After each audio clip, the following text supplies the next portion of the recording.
I'm reading a series, Hannah. I know.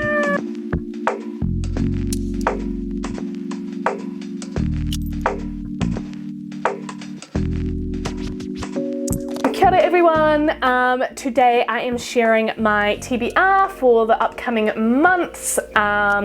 If you want to go see what Hannah's TBR for this next season is, go check that out. But yeah, let's get into it. So my TBR is starting with Oe by Becky Manawatu. Have wanted to read this for a while, and it is about two brothers who have been recently orphaned. Their parents died, and it basically, one is an 8-year-old boy, the older one is I think in his late teens, maybe early 20s, and it goes back and forth from like each of their perspectives. I've been told it's incredibly sad, it's probably going to make me cry, but it's very, very good from what I hear, and it's like won a lot of awards, so very excited for that. Next one on my TBR, this is the first time I am going to intentionally read a fantasy book of my own choosing, not by my sister telling me to read it. And it is Tress of the Emerald Sea by Brandon Sanderson. So I'm going to shout out one of our subscribers. Oh my god. Bonnie did a great review on this book and sort of recommended it, said it was a really good first book to read by Brandon Sanderson, like it was her first Brandon Sanderson novel. I've just heard so many good things about this author that I feel like I can't not read one of his books. Is this one of his secret books that he wrote during COVID? I'm not sure, I don't know. Okay. I just read that Secret Projects book one. Oh, okay, yeah, maybe. So fantasy, sort of set in the sea, ocean vibes, that sort of thing. So my next book I actually have here is A Murder is Announced by Agatha Christie. This is a Miss Marple story, as opposed to I usually have only really read Hercule Poirot. So Hercule Poirot is like a detective, whereas Miss Marple, from what I know, is like kind of just like a little old lady who's really fucking got some good wits about it. Love that. And this is, it's just got a great hook for the start of it. Basically, in the newspaper, everyone in this small town reads this announcement that there's going to be a murder at this time at this house. What? And everyone thinks it's like, everyone assumes it's like a murder mystery party or something, and they all turn up at the house. And even the people whose house it is that says there's going to be murder, they're like, oh, this is dumb. Oh, fuck, everyone's going to be around at the house. Oh, God. Like, I need to read this. It's like low-key kind of no one thinks it's actually going to happen, but it does. So very excited for that. So much fun. My next one is False Witness by Karen Slaughter. I've kind of been wanting to kind of do like a taste tester of all the sort of big names in thriller and crime writing, and Karen Slaughter has been on my mind for a while. My mum has this book already, and I also saw it recommended on YouTube by someone, can't remember their name, I apologize. And yeah, I just thought it'll be a good one to start with. So it's about a woman who's had some bad stuff happen to her as a child. She's now grown up and she's an attorney, and she gets a case, lands on her desk. It's from someone from her past, and it's, you know, you can imagine, like, he knows something about her past. So yeah, excited for that. The next one is on my list is Come and Get It by Kylie Reid. This is the author. Her debut novel was Such a Fun Age, which I absolutely loved. She's a young black author. It's about someone who is working in college, and a professor asks her if she wants to make some extra money, and she kind of takes on this unusual job. And from what I've seen, it's just about, you know, very college-based friendships, all that sort of thing. Money especially, and how money plays out, the dynamics of friendships and the choices you make, that sort of thing. I loved her first book so much. I highly recommend. Such a fun age. So I'm very excited to read this. Next one I am going to read is The Love Hypothesis by Ali Hazelwood. Have you read this one? Of course. Yeah. Was on Hannah's shelf so I took it and put it on my shelf. And very excited. This will be my first Ali Hazelwood. I'm expecting, is she a bit Emily Henry style? I don't know. I haven't read Emily Henry. But surely you know, like it's like... Maybe. She's classic, like, contemporary rom-com. Like, there's a reason why she's so big. Yeah, she's Emily Henry in that sense. It's a contemporary rom-com. She's not pushing boundaries. It's just good and you enjoy it and you eat it up. Nice. Well, I'm excited for that. A nice, cozy read. It's kind of like, it seems like a nerdy read I think of her books, like, they're kind of like cake. Or cupcakes. Like, it's like, who doesn't like a cupcake? But at the same time, it's like, you know, it's not like a tiramisu or like a special dessert. It's like, maybe not everyone likes it, but like, it's so good and juicy. It's like, it's not that. It's just like, it's cake. And who doesn't like cake? Yeah. You know? Nice. Love it. So, got that one. The next one, everyone I know has been reading this book, and I'm very... All the old woman. No, my friends. My friends that are my age. Stans. What do you mean? I feel like your friends give old woman vibes, and I say that as a Karen. I say that as a Karen myself. I say, okay, I've literally seen every older woman in my life with that book. I mean, my mum and I did vibes on it. Oh my god, you're like sassing me. Anyway, sorry, go. This is Burnham Wood by Eleanor Catton. If that name rings a bell, she did win a Booker Prize with The Luminaries. Which, that chick. Fuck me, I'm not reading that. That is like so big. It's such a huge, long book. My granddad, actually, our granddad, was reading it near the end of his life, and he was like, he gave up because he was like, Emily, when I get to the end of the chapter, I forgot what happened at the start. It's not for the faint of heart. But anyways, this is Burnham Wood is a thriller. Ooh. So yeah, what it is about, 5 years ago, Mira Bunting founded a guerrilla gardening group. Hilarious. Love a guerrilla gardening group. What the hell? An undeclared, unregulated, sometimes criminal, sometimes philanthropic gathering of friends. This activist collective plants crops wherever no one will notice. For years it has struggled to break even, and then Mira, our main character, finds a way to finally set the group up for the long term. A landslide has closed a pass, and it's cutting off the town of Thorndyke. So there's this basically farm that's been abandoned that they're like, I'm gonna take some of that. This is not what I expected. But remember, it's a thriller.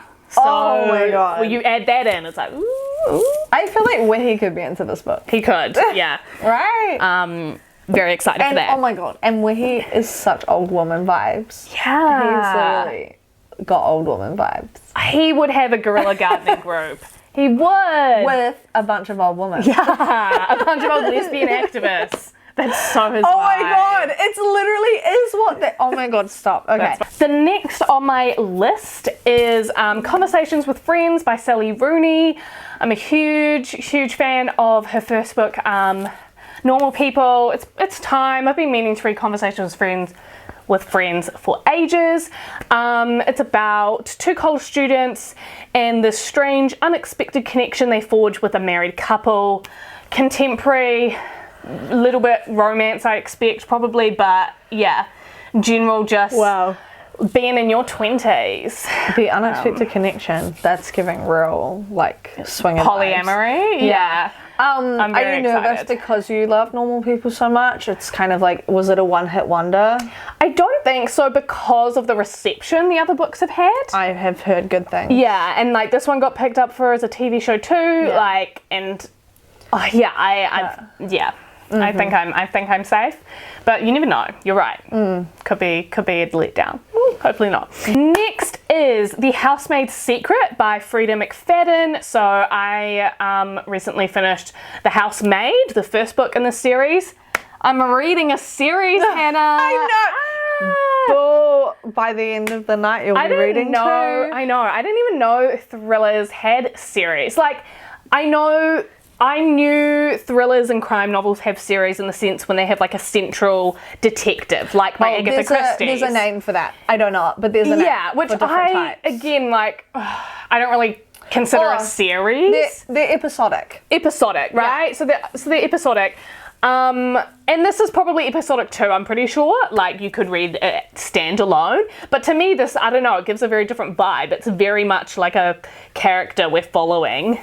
But it makes sense because she didn't die at the end of it. She exists, she's still a nanny. So it's like, all right, what are you doing now? What are you doing now? Right? Exactly. As opposed to like, oh, here's the story, and the lawyer is the same lawyer that's in all these books, and the detective's the same detective in this case, book. It's the nanny. The nanny, and she is actually quite, That's different. I think it has a very similar vibe to her first one, where she, again, gets a job with a fancy couple.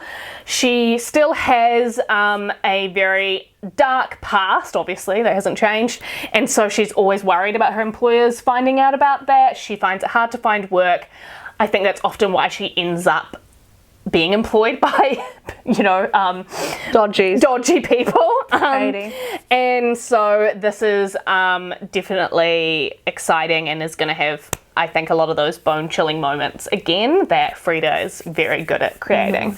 And they're just so easy to read and quick to get through. So that'll be fun. Next on my list is It Is No Secret, The Story of a Stolen Child by Donna Meehan. So this we picked up while we were in Australia earlier this year.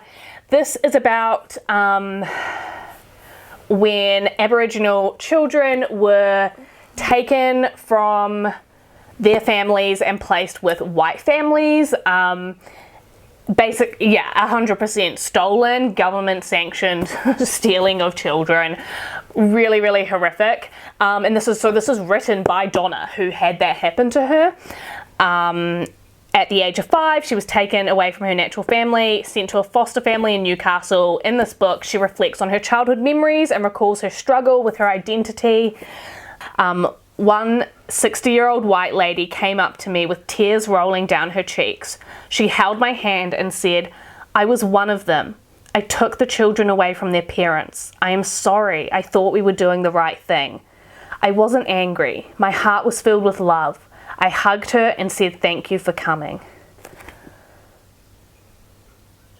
We reacted differently to that. Isn't that intense? Yeah, it is. But like, fuck the white lady. I know. What does she mean? Thank you for coming. Where'd she come to?